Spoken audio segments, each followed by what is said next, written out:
Okay. Well, good evening.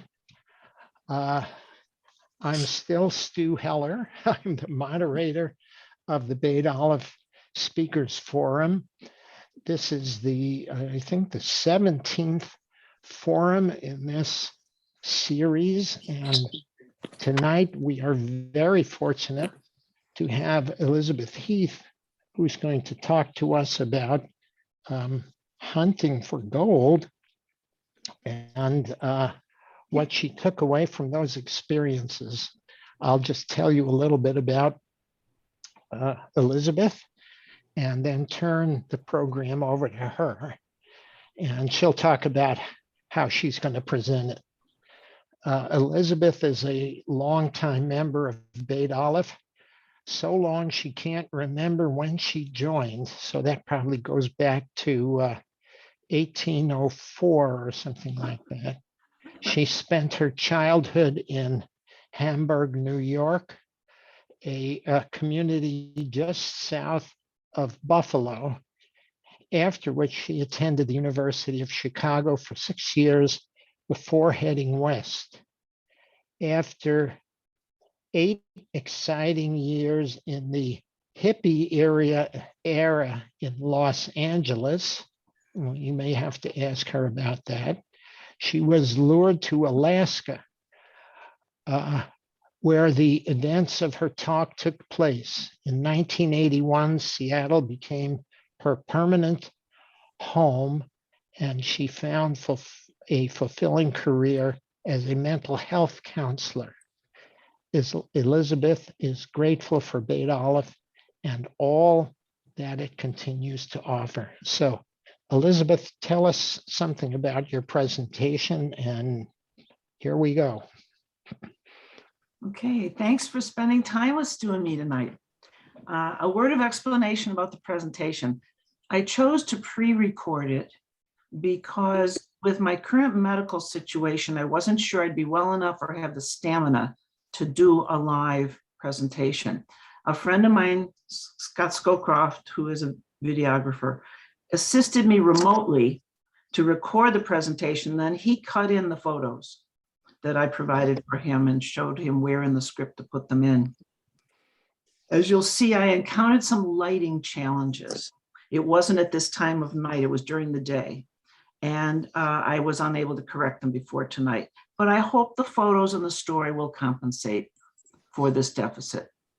So, okay, let's watch the show, and then I'll be back for to be available for comments, questions, etc. Cool. Gold is where you find it. My Alaska treasures.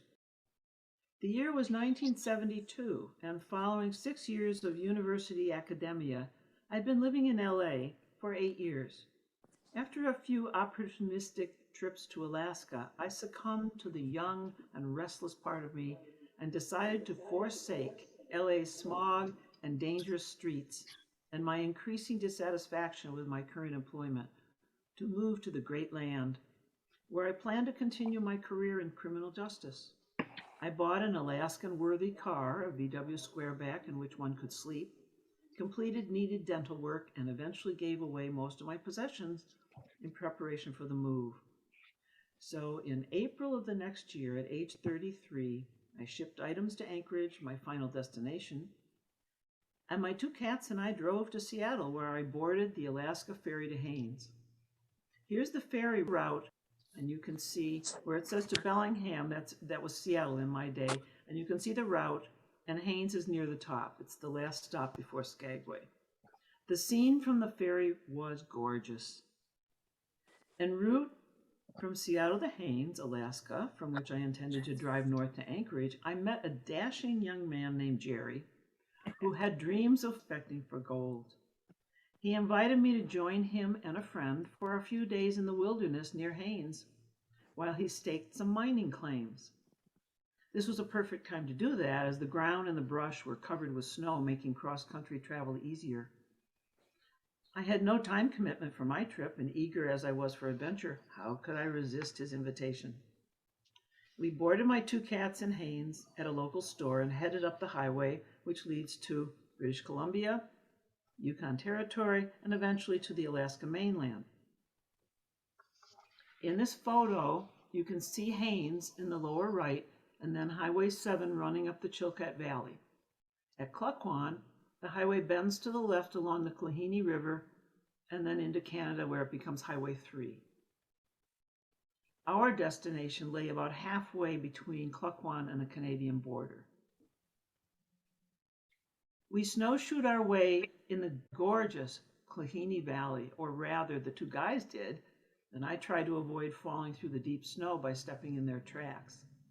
On our way to a small cabin that a local resident and fellow prospector, Josephine, allowed Jerry to use for a few days.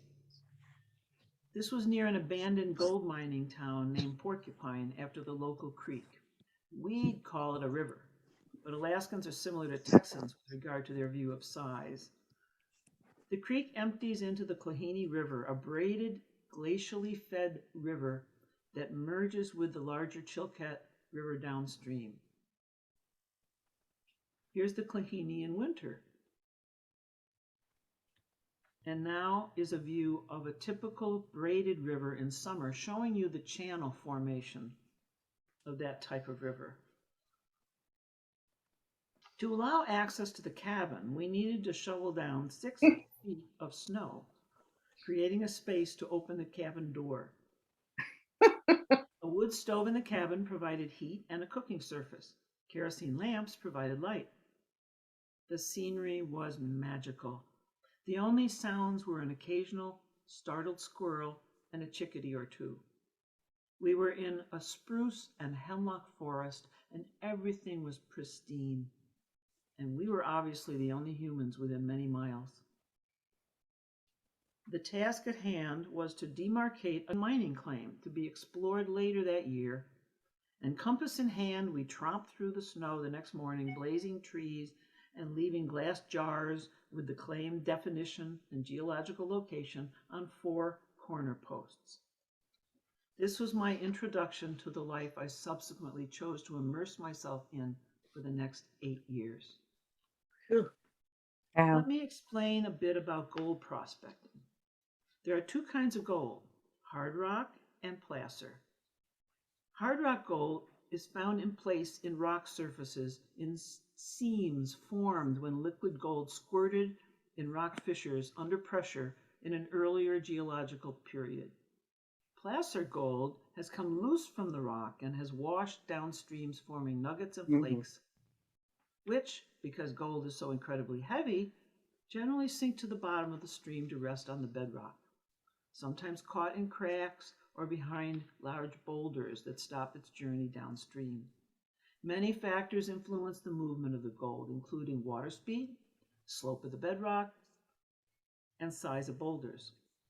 In the case of Porcupine Creek, large-scale operations in the early 1900s diverted the creek into a huge flume large enough to drive a team of horses through. This allowed miners to reach the river bedrock and remove what were said to be impressively large nuggets, and a lot of them.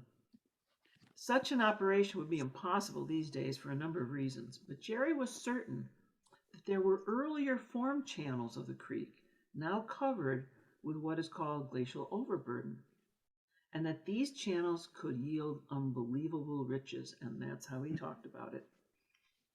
Unbelievable riches. So our main prospecting activities of the next 8 years involved attempting to dig down to bedrock to locate the nuggets either next to Upper Porcupine Creek or in a former channel now called Marble Creek. The topographical map you saw earlier shows Porcupine Creek flowing into the Klehini River and also indicates the upstream tributaries of the Porcupine, namely McKinley Creek and Cahoon Creek. Here's a satellite map of the drainage showing these tributaries. And you can see that at the top is Klehini, and then there's the Porcupine, and then if you look further up, the Porcupine bends off in one direction. There's the McKinley, and then the Cahoon branches off the McKinley. There had been speculation historically about whether Porcupine Creek's gold originated in the hard rock in the McKinley and Cahoon Creek drainages only, and if the upper Porcupine Creek was barren. This is the photo of the upper Porcupine Creek. Rugged territory, isn't it? Try as we might, we never resolved the issue of the lode source. During the years that I was prospecting, we focused our efforts on finding placer gold, but Jerry spent many subsequent years up in the mountains searching for the elusive lode source. I will now discuss our prospecting. When you stake a claim, and that claim is accepted by the appropriate governmental authority, in our case it was either state or federal land we were on, what you have obtained are mineral rights. You do not own the land, and the law mandated that if you weren't actively working on the claim, you could not live there. So each year we'd arrive in spring to prospect and then go south when our season came to a close. We operated on a shoestring initially, but later Jerry was able to attract funds from investors that allowed us to purchase heavy equipment. However, every year in each instance, it all came down to incredibly difficult pick and shovel work. The terrain was hilly and there was little soil, mainly rocks cemented together by the pressure of glacial activity. Glaciers had dumped material on top of the stream and then sat on it until eventually melting off. Most of our work each year was terminated by changes in the weather. Falls in the Chilkat Valley were very rainy, raising the level of streams that were already running high with glacial runoff. Porcupine Creek was no exception, and here are several pictures of the Porcupine in fall. One year, most of the bridge across the creek to Porcupine Township was removed by floodwaters, and what had been a vehicle bridge when we first arrived in the area was now a footbridge. Now I'll show you some pictures of various operations and the terrain we were working in.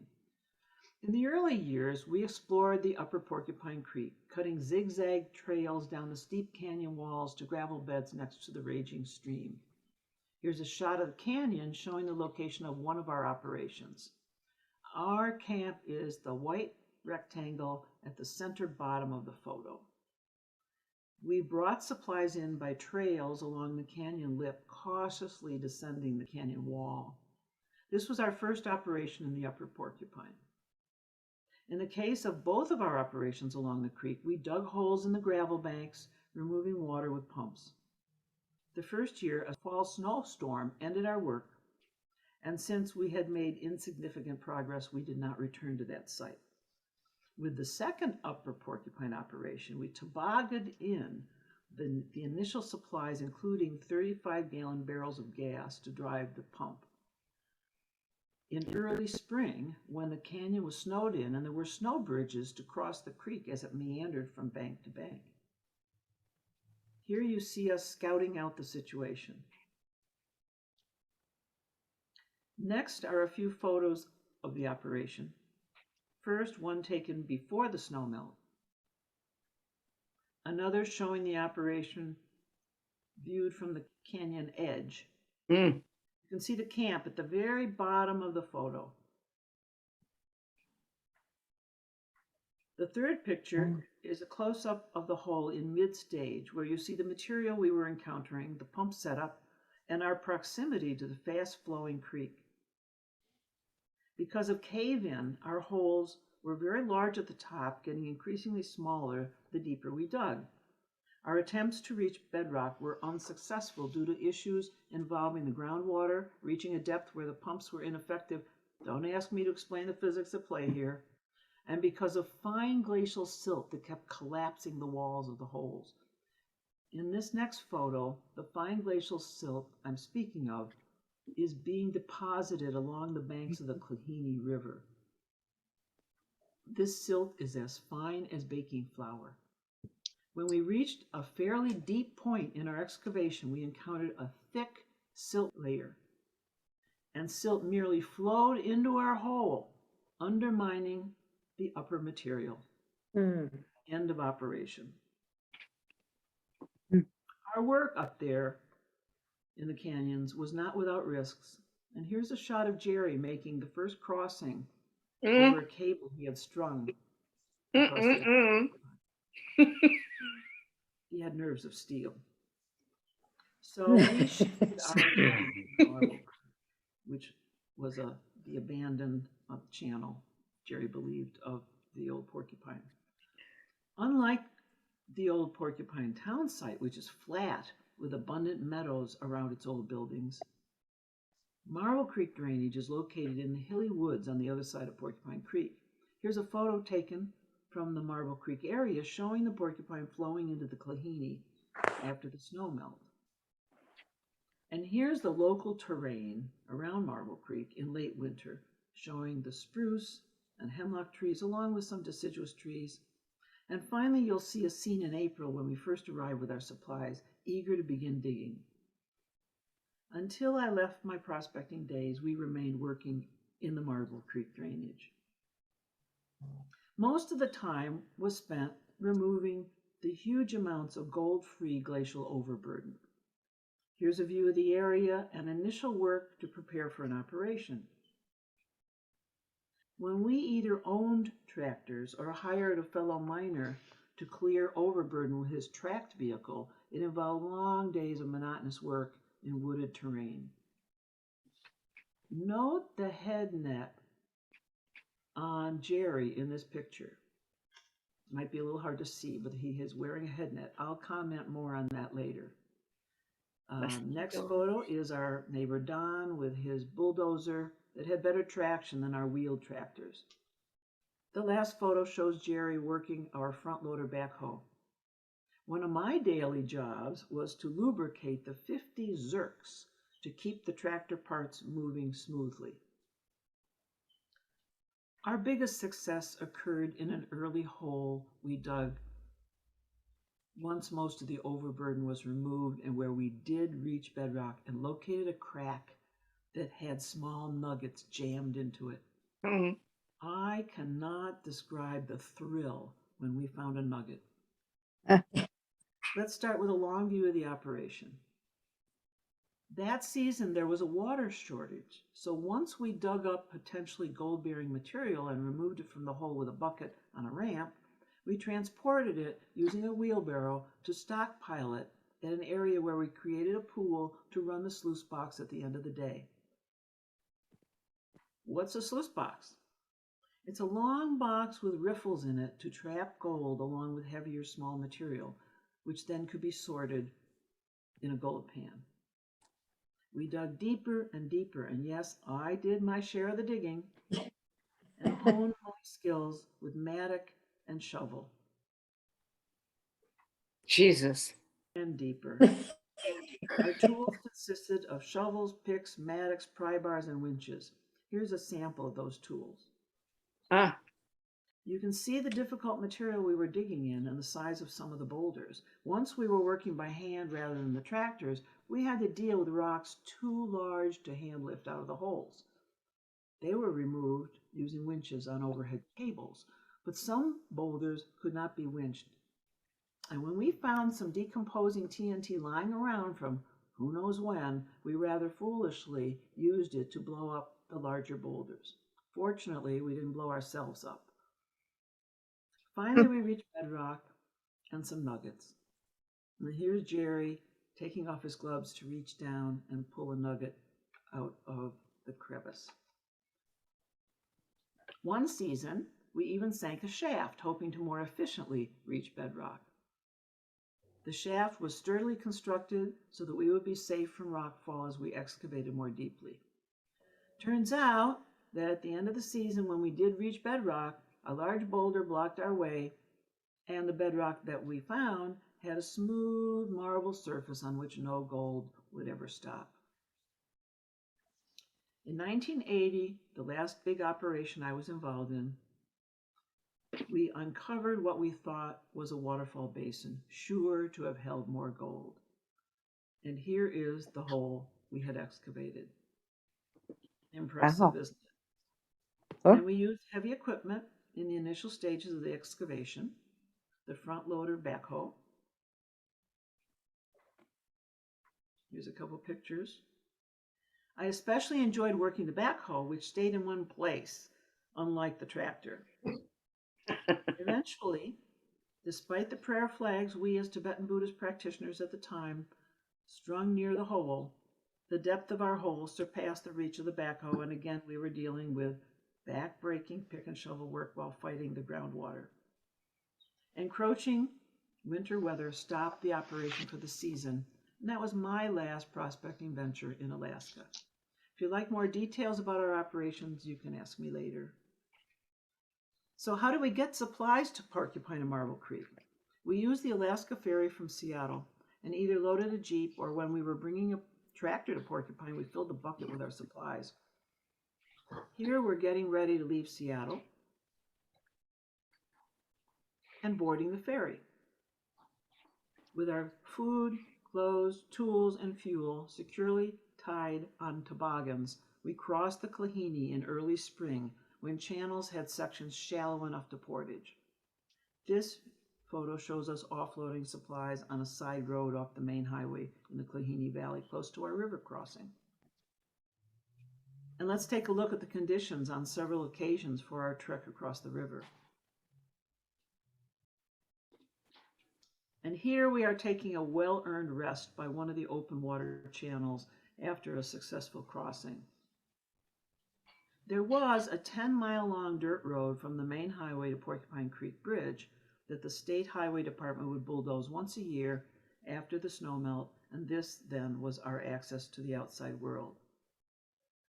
Where do we live during these prospecting seasons?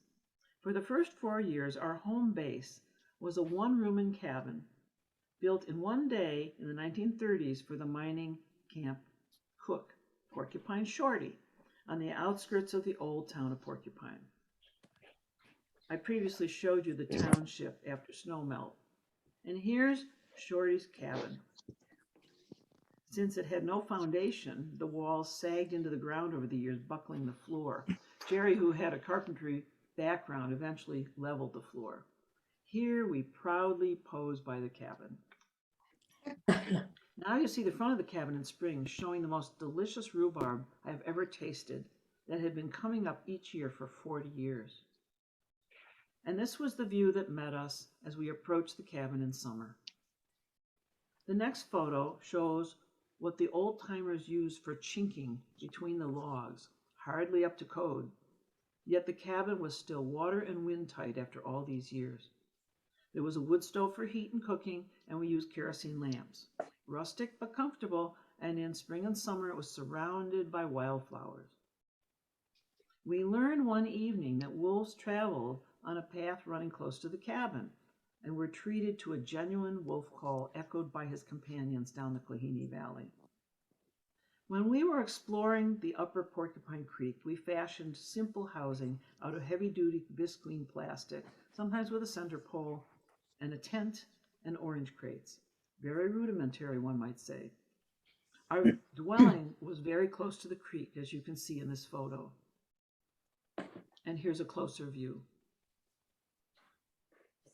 I cooked over a Coleman stove, or a very simple kerosene-fueled stove left by former miners. When we worked down in the canyon of the Upper Porcupine, long john underwear kept us comfortable at night. It was so cold down in the canyon because of the rushing waters of that glacially fed stream that we felt cold raindrops on a sunny day. One day we were startled to see an avalanche pouring down the canyon wall on the other side of the creek. Rather than run, we stood mesmerized and watched it. Fortunately for us, the movement of the avalanche was ended when it collapsed into the creek only a few feet from where we were standing. I don't know what we were thinking, but we got quite the adrenaline rush. Our diet was quite simple, and we could eat carbs and sweets with abandon because we worked off those calories. I cooked puddings of many flavors for something different. Once we settled on prospecting at Marble Creek, we set up a temporary bear-proof encampment.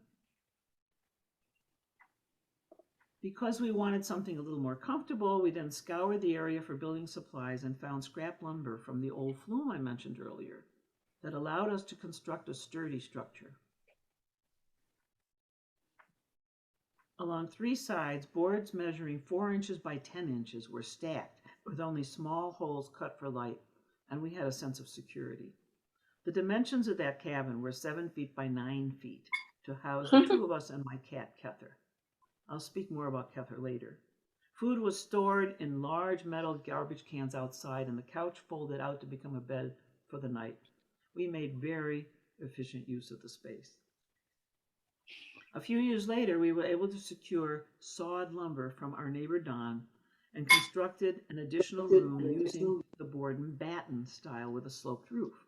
Board and batten siding is a type of siding that consists of thin strips of wood molding called battens alternating with wider boards or planks. This construction kept the walls watertight as the lumber continued to dry out or season. In the original cabin, a larger raised bed now took up most of the room along with a heating stove that Jerry constructed out of rocks, cement, and parts of old stoves we found in the area. The main room was our primary living space with a sofa, a long counter for food preparation and cooking, and a sink that Jerry crafted out of rocks and cement with an actual drain to the outdoors. We had now graduated to a 2-burner propane stove and a propane light. Most of our food was stored in garbage cans outside. Inside the cabin, jars that had once contained 35 pounds of peanut butter, one of our food staples, provided protection for grains, beans, rice, powdered milk, and powdered eggs from our ever-present rodents.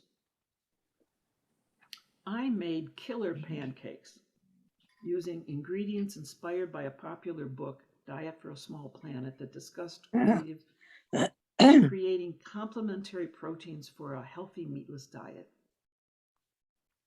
Either they or oat flakes with walnuts, coconut flakes, honey, and milk constituted breakfast. And lunch sometimes consisted of leftover pancakes topped with peanut butter and honey or jam. To add some meat to the diet, we tried hunting porcupine and spruce hens. Each animal yielded little meat, and we found the taking of life increasingly distasteful. And porcupine meat is incredibly tough. I tried marinating it and making fine stroganoff, for example. It didn't work. Occasionally, a friend would bring us a freshly caught salmon. What a treat. We feasted for days, and since we lacked refrigeration, it meant salmon every day until it was gone. In early spring, our local stinging nettles pushed their way through the melting snow and provided our only fresh greens. Once we picked them with gloves and washed them, we steamed them for a delicious treat, much tastier than spinach. Years later, I discovered that the nettles here in the Puget Sound must be a different subspecies because their texture is more rough and crenellated, whereas the porcupine nettles had a smooth and more palatable texture. Mhm. Once we'd settled into Marble Creek, I tried my hand at sprouting to give us additional fresh vegetables. A particular favorite was sprouted wheat, which actually tasted more like corn when steamed. I served the sprouts over brown rice with cheddar cheese grated on top. Cheese would last a few weeks when stored in a tin on the cabin floor, the coolest spot available. We also ate plenty of white rice. As I said earlier, we didn't have to worry about calories. Initially, we hauled water from the small flow of Marble Creek down a steep hill and eventually set up a pump to bring it to us. Each fall, when we left to go south, we put poles in the larger room to brace the shed roof from collapse from the inevitable snow load. So what do we do for entertainment? Our shortwave radio gave us the whole world, and we particularly enjoyed music from Indian films, broadcast on Radio Australia, and happy bouncy music from the South Sea Islands. The news from Radio Netherlands gave us a different international perspective, and we amused ourselves with broadcasts on Radio Moscow by the former American Vladimir Posner, who'd become an apologist for the Soviet Union. Such an urbane and sophisticated sounding fellow. Not bad on the eyes, as I later saw when I checked him out upon my return to Seattle. We were able to pick up CBC station out of Whitehorse, Yukon Territory, and found first-rate entertainment such as classical music and radio plays. A fellow from nearby Haines, Alaska, inherited a huge record collection from a failed radio station in Oregon and played music by categories all day on FM radio. We found his transitions between types of music intriguing, especially going from classical to jazz or from folk to country. I sometimes spent evenings darning socks or sewing patches on holes in the knees of our blue jeans or overalls. Our labors were hard on our clothes. When we lived at Porcupine Shorty's cabin, I was impressed with the large number and types of wildflowers blooming in the meadows near the cabin or by the riverbank, and documented them with my camera. Many of the flowers are found here in Western Washington, so you might recognize them. Since I didn't live in the Northwest, I'd never seen most of them. I'll just run through the pictures of flowers. See if you can identify some of them. Maybe. Nice.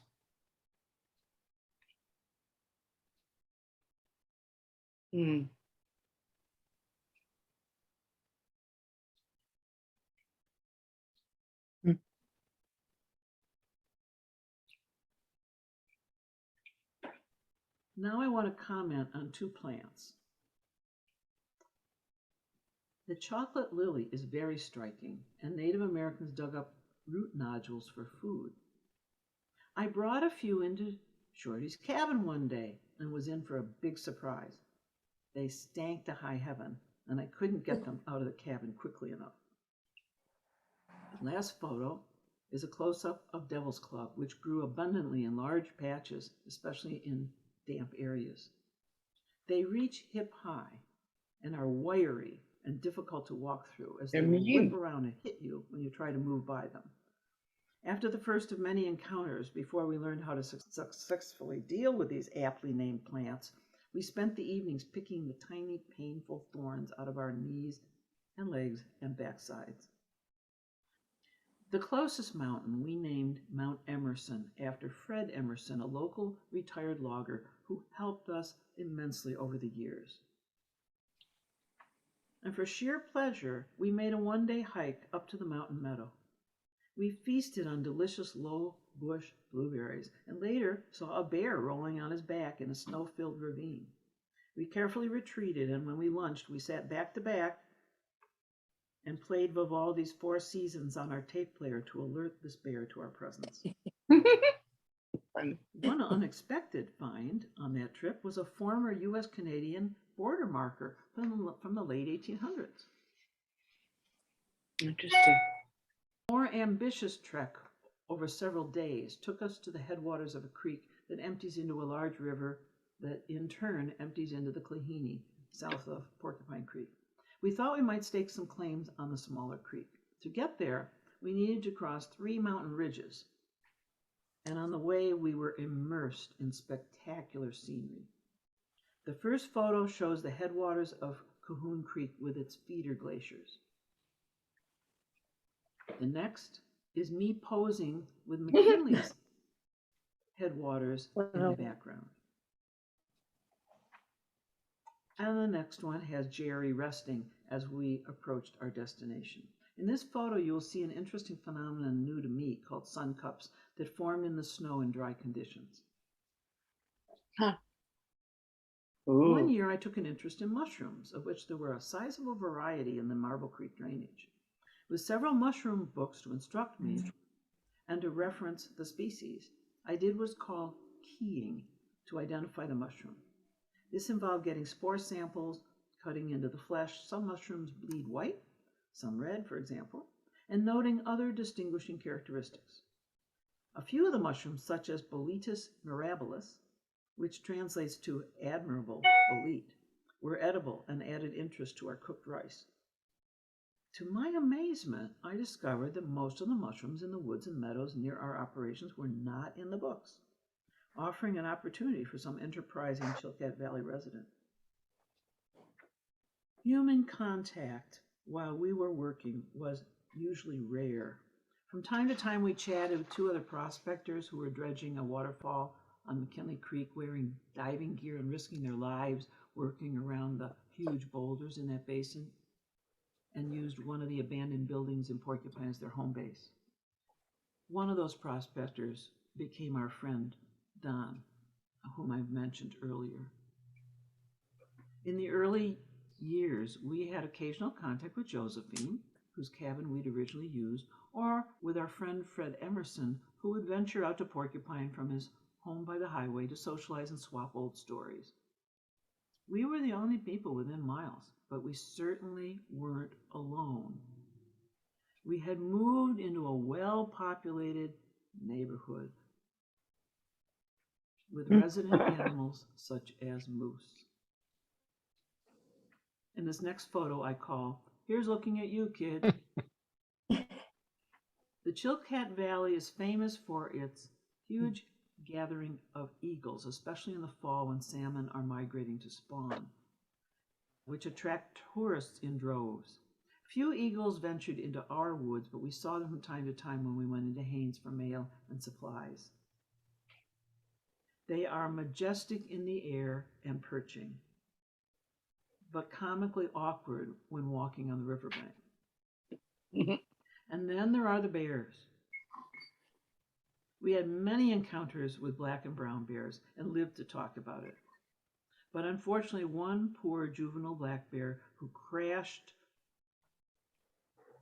into one of our camps in the upper Porcupine, hoping to make a meal out of Kether, refused to be scared away and charged Jerry, who dropped him with one shot. We were saddened by this event and gave him a respectful forest burial. I'd be happy to share other bear stories with you some other time. The squirrels. Their chattering broke the silence of the winter woods, and they came to Shorty's cabin for a snack. We had very brief encounters with a weasel, a lynx, and a slightly longer moment with a mountain goat who obviously had never seen a human and paused to consider us. The area is aptly named for the ever-present porcupine, which feasts on spruce bark and will consume anything that has the smell of urine or the taste of salt, including anything with human perspiration on it. Outhouses have to be well secured. Once I left the hatchet on the ground and found it in the morning stripped bare to the metal. At night we hung our wooden-handled tools up on a cable out of reach of these critters. The brake lines and water hose in our Jeep were eaten, and we learned that covering these with plastic tape worked well to prevent a reoccurrence. Do you know how rare it is to see a wolverine? Jerry and I were relaxing by our camp in the upper Porcupine. We spotted a medium-sized dark brown animal sprinting across the snow-covered gravel bank about 50 feet downstream. He bounded over the creek and with his strong muscles pulled himself up the steep Bar Canyon wall. We were breathless. When I was discussing entertainment, I could have included the mice. At our cabin at Marble Creek, we had 3 mice as roommates. They always ran off any other mouse with designs on their home. At night, they'd appear and follow the same safe routes near the walls to reach the cooking area where they hoped to find table scraps. We decided to live trap some of them and lured them into a cleaned lubricant bucket using toasted sesame seeds, their favorite. Then we'd walk a good half-mile away and release them with plenty of seeds to tide them over. Strangely, however, there were always 3 mice in residence at the cabin. Perhaps they waitlisted their buddies. My cat Kether, a mispronunciation of the Hebrew word keter, made herself at home in Alaska. I did worry that an eagle might pick her off when she used to hang out on the rooftop of Shorty's cabin to survey the landscape, but somehow she avoided or survived run-ins with many potential predators. She taught us that she wanted her own entrance into this cabin. So Jerry built a special opening by removing a small window pane and extending a board with a rounded roof made of metal roof flashing, for her to jump into. A curtain at the cabin end kept bugs out. She loved to sit in the little structure and watch the world go around.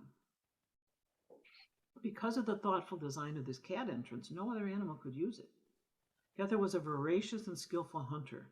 He must have slaughtered up to 100 mice and squirrels during her time in Alaska. The bells I attached to her collar only challenged her to hone her hunting abilities. Yet, when she saw a mouse in our cabin at Marble Creek, she simply sat and observed it. Go figure. Now to the bugs.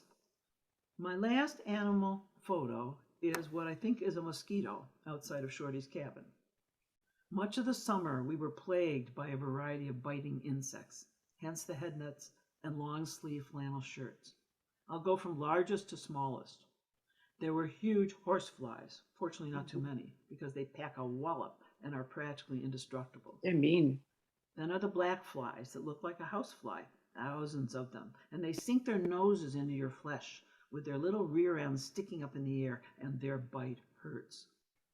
Turns out they're attracted to the color blue. So when I stopped wearing jeans and switched to tan Carhartt overalls, I was not as tormented by them. These guys could bite right through worn jeans, too. And then we have what we call gold bugs, similar in size to black flies, but a gold color. They were attracted to mucous membranes and the liquid in our eyes. Gross. And we had our share of mosquitoes, not the huge swarms famous in interior Alaska, but enough to be a nuisance. But the bugs that take the cake are called no-see-ums. Because they are tiny and they can fly right through the normal mosquito netting. I was amazed at the pain of their bites and also impressed at the intelligence packed in such a tiny critter. If it sensed that it was being swatted, it commenced a diversionary flight pattern. Isn't nature a marvel? We had our ravens to amuse us with creative calls, some sounding like dripping water. I befriended a blue jay with pieces of my special pancakes. To my amazement, he would wait for me to put down a treat on a log and walk away, and then he'd land on the log and call out gently to me as if to say thank you before chowing down. This guy visited me in the fall 3 years in a row. Well, I did not leave Alaska with much gold, only a few nuggets and tiny flakes, but I soon realized that my gold, my true treasures from that experience, were the lessons I learned. I share them now with you. First, joy in a life of simplicity. No need to embellish that one. Secondly, distinguishing between discomfort and danger, cold and hypothermia, for example. That has served me well. Also learning my limits and when it's safe and useful to push through them. Remember that we were doing very hard physical labor, and those excursions weren't a piece of cake either. Deferred gratification. We had to work all season in hopes of getting to bedrock and the gold. I profited many times since from this training. Expanding to a more global viewpoint. Shortwave radio opened my mind to diverse perspectives, for example, and I also discovered that what used to be called Greenwich Mean Time, a time marker on the radio, was now called Universal Coordinated Time. So long, British Empire. I didn't know that. Being present and available invites new experiences and discoveries. When we have expectations or are too busy with our thoughts, we can miss out, really miss out. The wonders of nature are waiting to be witnessed, and animals can communicate with us if we pay attention. And lastly, learning to go with the flow. As I was living in a world where the weather and the animals who lived in it usually had more control over my circumstances than I did. Over the years in Alaska, I found occasional opportunity to photograph for pleasure, and my surroundings never failed to provide beautiful subject matter. I'll end my presentation with a series of what I label my art photos, and then a final fun shot. Enjoy.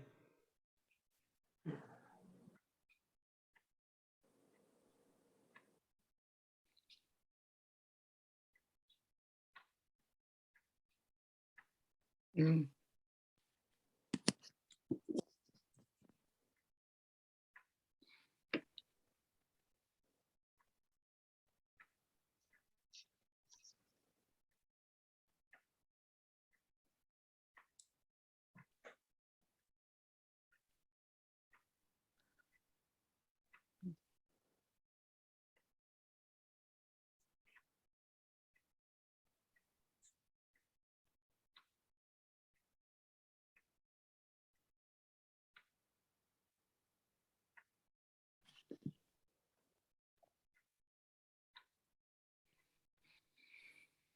Hmm.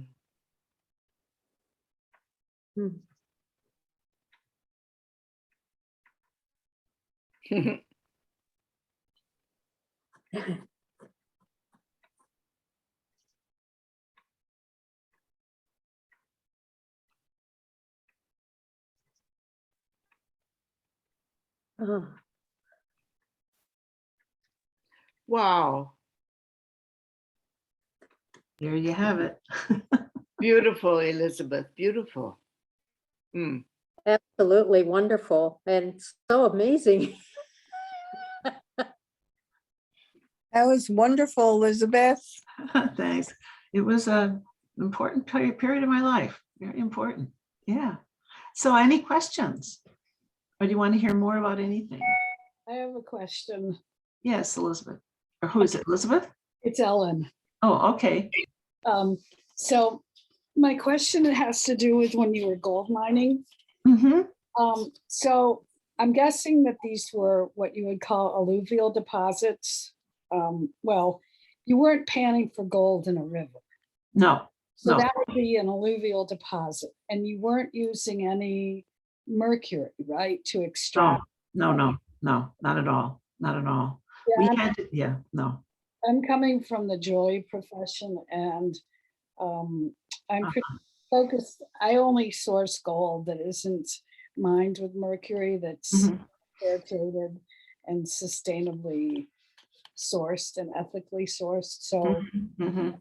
so your gold that you found would have been whatever you were able to extract from a boulder. No, it was loose. Loose. Okay. The placer gold is loose. It's come out of the bedrock.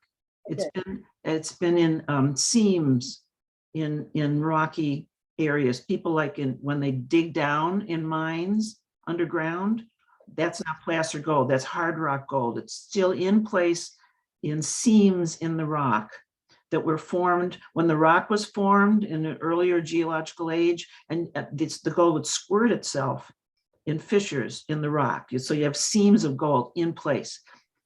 It erodes out, like the stream cuts through the rocks and the gold tumbles out in the streams. And then as it goes downstream, it forms nuggets, just the tumbling action. And then little flakes, and then tiny, I mean, some of the things we saw were like tiny dots, but they were still there, and they were heavy enough to go to the bottom of a gold pan when we panned them. And then when you put them all together, I mean, those tiny little dots. Yeah, they add up. And sometimes in some mining operations, placer operations, huge things like in the interior or down near Juneau, they had what they call tailings. They had the remains, and then people would later go and work those tailings and find all those small particles of gold. Right. And put them together. They might have used mercury then. There was no need for us to. We were just going after the nuggets and whatever we could find. But we spent most of our time actually moving material that had no gold in it because the gold had settled down. Okay. It's amazingly heavy. It's really interesting how this tiny thing will work its way down 50 feet down to the bedrock, and there it is down there. Elizabeth Burton had her hand up before. Yeah, so I have two questions. So one is, can you remind us which years you were there? Okay, it was 73 through 81. Huh. 33rd year to my 41st year. I was curious whether there's several books written by a Haynes resident, but she come there after you were there. Heather Lind, do you know? Yeah, it was after I think it was after my time. Because it was interesting. She wrote about this man, John Schnabel, who was the local lumber baron. And he also had designs on mining. And he'd come out with this huge tractor, this D9, and he just roar through the forest, just total destruction. It was almost like he loved his power. We did not take to him very well. But she had, reading one of her books, she took very kindly to him, and she talked about all these positive features of him, and that was good for me. because, you know, you have a perception of a person Yeah. and it's not the whole person, and someone else has a different. So I really appreciated, and that he was also featured on this program that was on TV for a while about Alaska Gold. And they featured him, and he was teaching his grandchildren ethics and things like that, and how to mine, and you know what to do with money. So yeah, I enjoyed her book, but we would go into Haines, but we didn't really get to know people in Haines. We mainly went to shop, pick up our mail, sometimes shower, that type of thing. I'll just say I visited Haines, and I think it was 2018, and I met Heather. We wrote to her in advance and got to know. Anyway, I enjoyed her book. I only read one of them, but I really enjoyed it. yeah, thank you.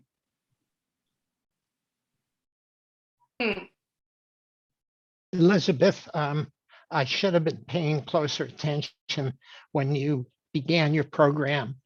But what took you to Alaska in the first place? I heard you sold things and you were on Yeah. a ferry. What was your initial goal?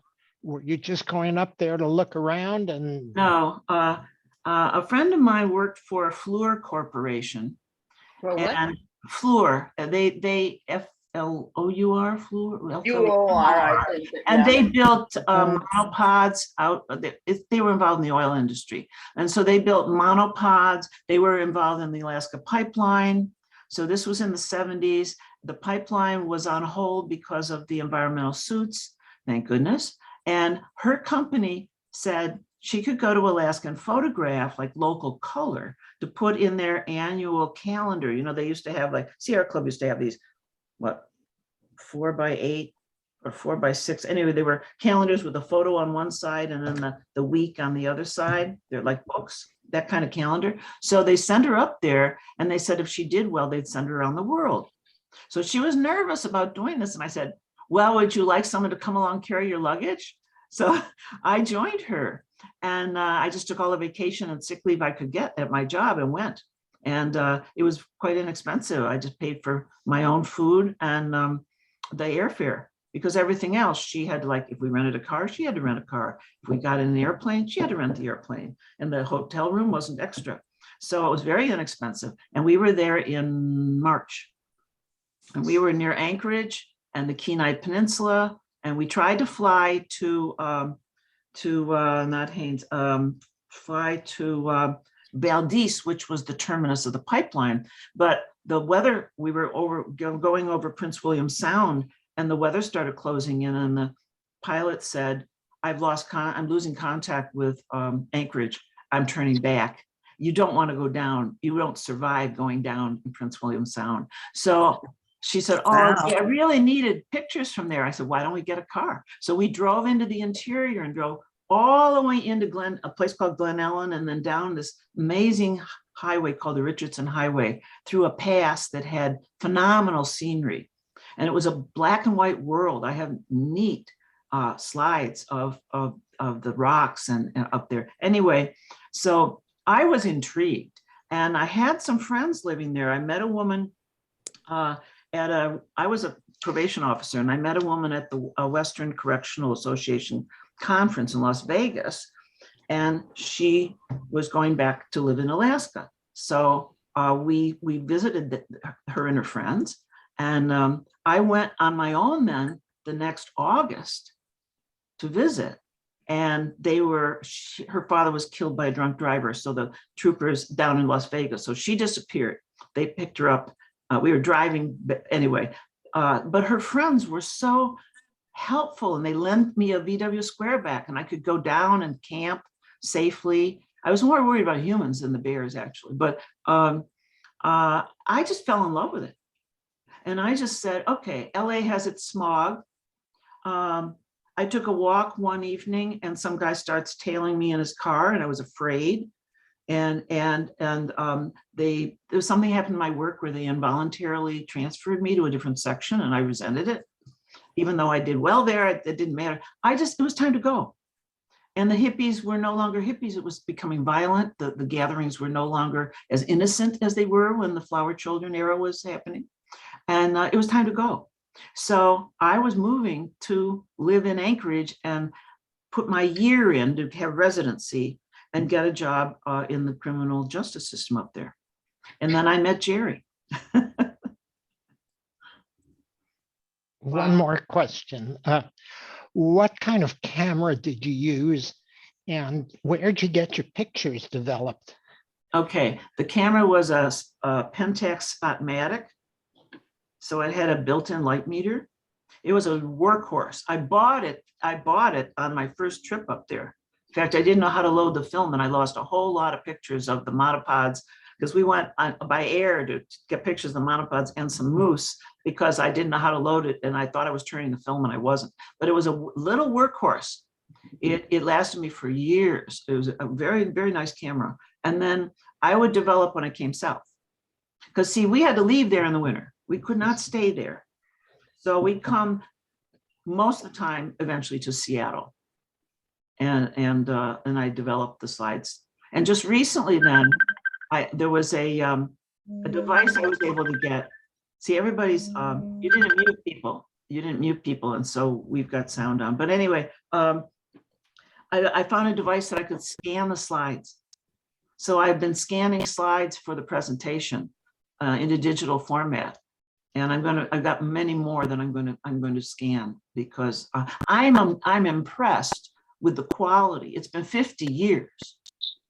And those slides are 40 to 50 years. And those slides, the color is beautiful. The quality, Yeah. this is good Kodak product. And so that's what's happened with the pictures. And there's Linda B. Hi. There you are. Okay, this is Susan. I have a question. We have time? Sure. Okay, 2 questions. Did Jerry ever strike it rich?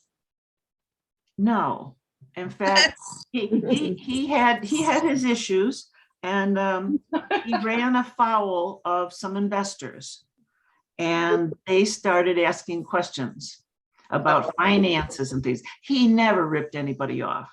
He was obsessed about finding gold. That was his life's meaning and work and endeavor. But he wasn't able to treat people very well. So he antagonized this guy. And the guy started challenging him and he wanted records of all the other investors and Jerry just ignored him. So the guy went to court.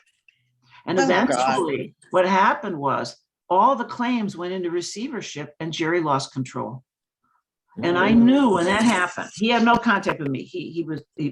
But I tracked him. And I also got reports because I was still a minor investor at that point. And, but I knew this is real trouble because this is his life. And now he doesn't have it anymore. So he went up into the mountains, I think off of Cahoon Creek, up above in the tributaries. And he was trying to find a load source. So he would dig into the hillside to try to get to the vertical bedrock where the seams of gold might be. And but he did it anyway. I don't know that whether or not he had the claims, he still went up there. And he had a helicopter drop him off with supplies. And then when the helicopter pilot went back at the arranged date, Jerry wasn't waiting. So he sat down and he found him dead in a little shelter.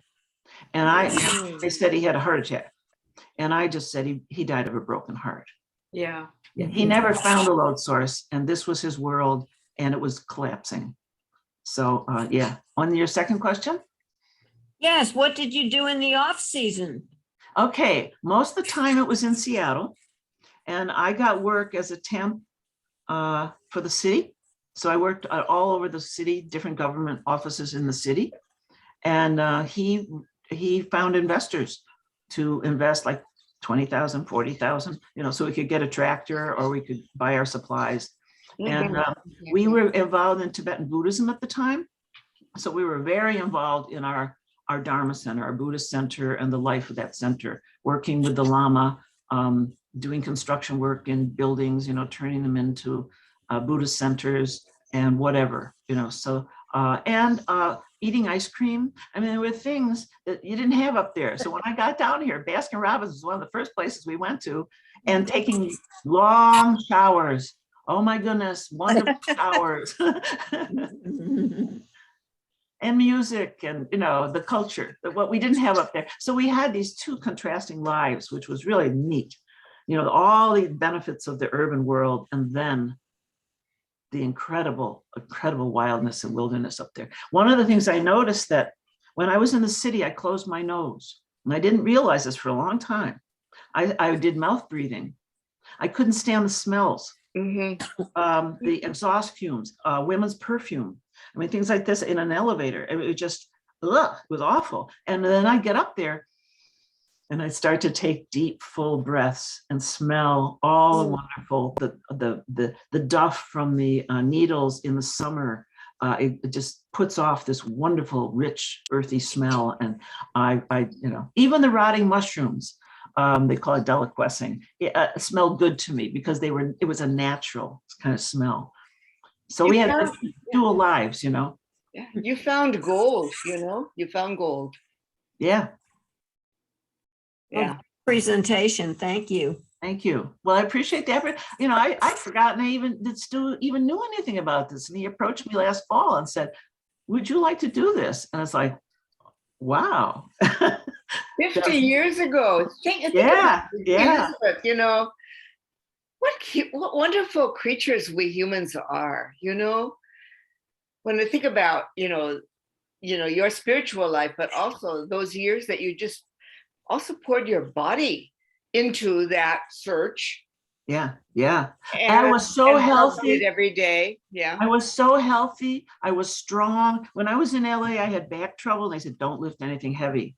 Ha! You know, I lift the heaviest rock I could lift out of the hole, so we didn't have to take the time to winch it up and Right. you know, chain it up and winch it out. And I didn't have any back trouble.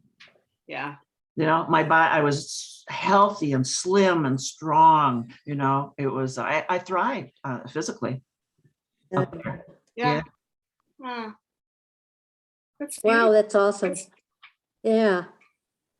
I was I never wondering, even- yeah, look, a lot I of never hard work up there. Oh, yeah. I used to sing chain gang songs sometimes, old Odetta songs, you know, another man done gone, whoop, you know, as I was doing some of this monotonous work, because sometimes it was very repetitive and you're just trying to get down to the bedrock. Yeah. Yeah. That's life, isn't it? Pardon me? That's life. Yeah, yes, That's the spiritual life, getting down to the bedrock. that's right. True enough.